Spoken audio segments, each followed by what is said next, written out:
Level 1. The Applicant. You submit your application through the FBI Jobs Portal. Bachelor's degree required, 3 years work experience, clean background. You wait 4 months for a response. They want to meet you. You drive to a local field office.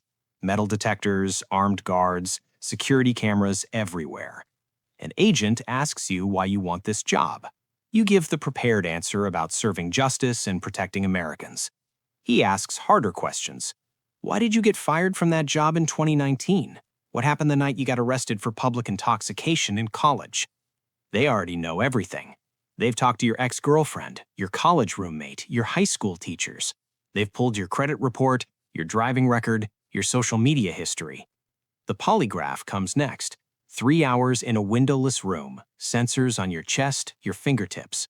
The examiner asks about your drug use, your finances, your sexual history, things you've never told anyone. The machine measures your body's betrayal, your racing heart, your sweating palms. 6 weeks later, you get the letter. You've been selected for new agent training. Report to Quantico, Virginia. Your life just changed forever.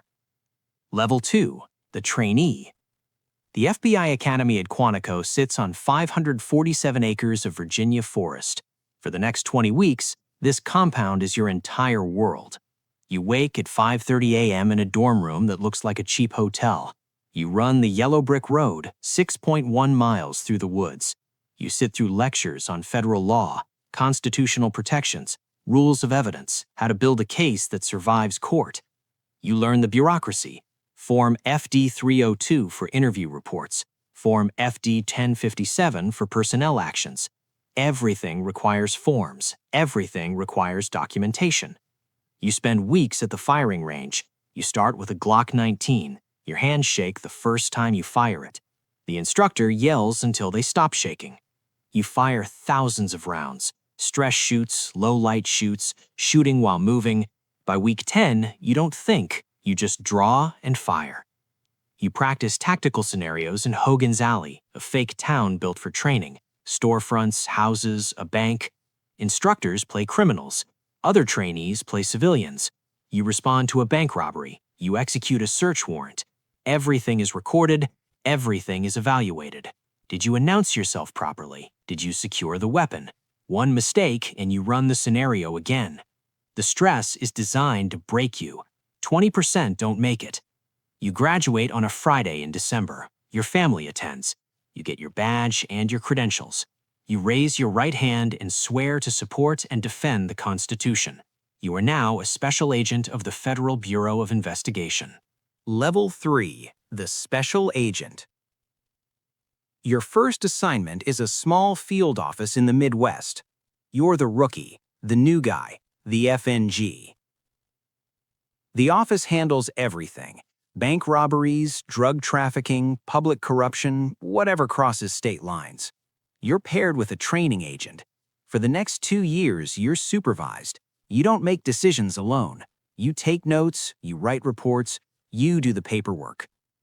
Your first case is a bank robbery. Small town, community bank, $8,000 taken. The robber wore a ski mask and showed a gun.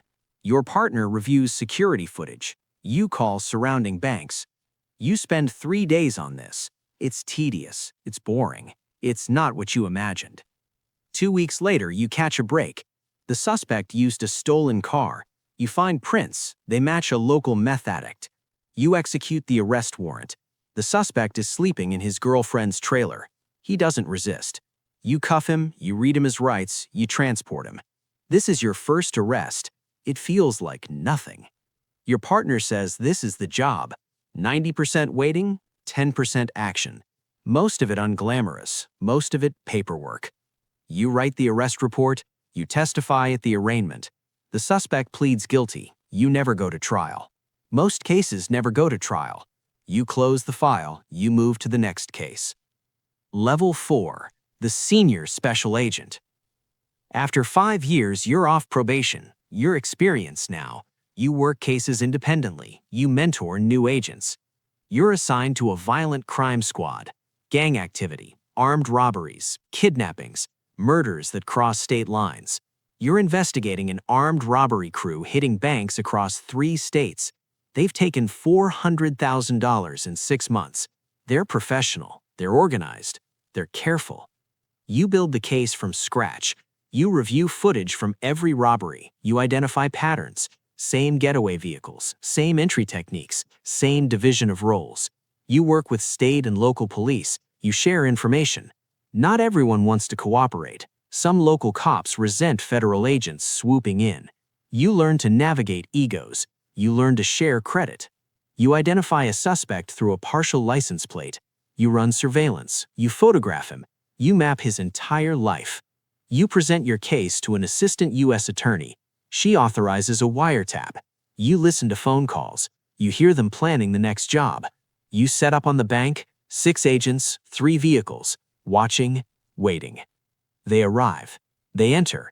You wait until they're inside. Then you move. You block their escape route. You draw your weapon. You order them to the ground. They comply. No shots fired.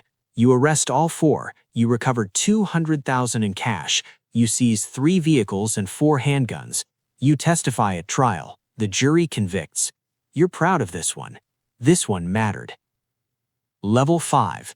The Supervisory Special Agent. You've been an agent for 12 years. You're promoted to supervisor. You run a squad now. 10 agents report to you. Your job changes. You're not chasing cases anymore. You're managing people. You approve operations. You review reports.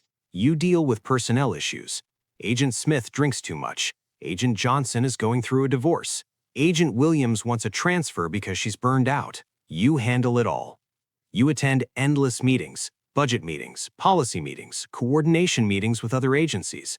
You brief the special agent in charge. You brief headquarters. You write memos justifying your squad's priorities. You're exhausted. You miss working cases. You miss the action. But this is the path. This is how you climb. Your squad catches a terrorism case, a cell planning an attack on a federal building. You coordinate the investigation. You work with the Joint Terrorism Task Force. You bring in Homeland Security, ATF. You brief the U.S. Attorney's Office. You prepare operational plans. You manage the takedown. You handle the press afterward. Your face is on the news. The headline is FBI Thwarts Terror Plot. You don't tell them it was your team who did the work.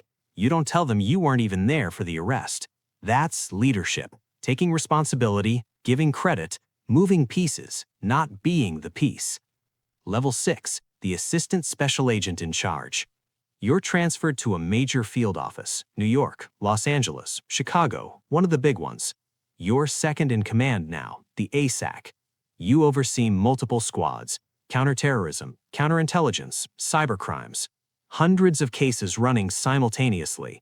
You manage 200 agents and support staff. You deal with crises. An agent discharges his weapon. You handle the shooting review board. An operation goes wrong and a suspect escapes. You explain to headquarters. A whistleblower alleges misconduct in your office. You investigate your own people. You work with the inspector general. The politics are brutal. You answer to headquarters. You answer to the U.S. attorney. You answer to local law enforcement. Everyone wants something. Everyone has an agenda. You balance it all. You attend community meetings. You shake hands with mayors and police chiefs. You give speeches about FBI cooperation. You smile for photos. You hate every second of it. But it's the job. You sleep 4 hours a night. Your second marriage is failing. Your kids barely know you. You've missed birthdays, holidays, school plays. You tell yourself it's worth it. You tell yourself you're making a difference. Some days you believe it.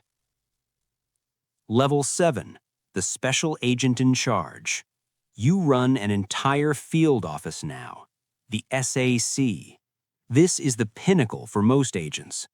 You oversee operations across an entire region. You command 400 people. You manage relationships with senators and congressmen. You testify before committees. You defend your budget. You make decisions that affect national security. A terrorist plot, a Russian spy ring, a Chinese intelligence operation. You approve operations. You kill operations. You decide what matters, what doesn't. Every decision has consequences. You approve a raid. It goes wrong. An agent is shot. You attend the funeral. You give the eulogy. You tell his widow he died serving his country. You don't tell her you approved the operation. You don't tell her you could have done it differently. You carry that weight. Level 8, the Executive Assistant Director. You're at headquarters now, FBI headquarters in Washington, D.C. You've left the field behind. You oversee an entire branch of the FBI, maybe the Criminal Investigative Division, maybe the National Security Branch. Thousands of agents report up through your chain of command. You manage budgets in the hundreds of millions. You brief Congress. You brief the Attorney General. You sit in classified briefings with the National Security Council. You make policy decisions that affect every field office. You decide investigatory priorities. You allocate resources. You're in meetings from 7 a.m. to 8 p.m., strategy sessions, budget reviews, crisis management. When something goes wrong, you're on the phone with the director. When something goes right, the director gets the credit. You're invisible to the public, but you're one of the most powerful people in law enforcement. You haven't made an arrest in 15 years. You haven't drawn your weapon in 20. But you decide which cases get resources, which investigations move forward. You shape the entire direction of the Bureau. Level 9, the Deputy Director. You're number 2 in the FBI now. Only the director himself outranks you. You run the day-to-day operations of the entire Bureau, 35,000 employees, offices in every state, legal attachés in 80 countries. You brief the president. You sit in the Situation Room during national security crises. You testify before Congress regularly. Senators ask you about investigations, about terrorism threats, about cyber attacks. You give answers that are carefully constructed, truthful but incomplete, informative but protective of ongoing operations. Everyone in the room knows the game. You manage relationships with the CIA, NSA, Homeland Security. The interagency politics are exhausting. Everyone protects their turf. Everyone wants credit. Everyone hides their failures. You navigate it all. You approve the most sensitive operations that could become international incidents if they go wrong. You make decisions knowing that history might judge you, that one day these operations might be declassified. You sleep 3 hours a night. You're 62 years old. You've given 40 years to the Bureau. Your body is breaking down. Your mind is sharp, but your back hurts, your knees hurt, your blood pressure is too high. Your third marriage survived, barely. Your kids are grown. They respect what you do, even if they don't understand it. You're thinking about retirement. But there's always one more crisis, one more threat, one more reason to stay. Level 10, the Ghost. You retire after 40 years. 40 years of service to the Bureau. There's a ceremony at headquarters. The director gives a speech. Your colleagues attend. Some are crying. You receive the FBI Medal for Meritorious Achievement. It will sit in a box in your closet. You can't explain what you did to earn it. You move to a house in Virginia, far from the city. You don't have many friends. The people you worked with are scattered or dead. The people you knew before the Bureau are strangers now.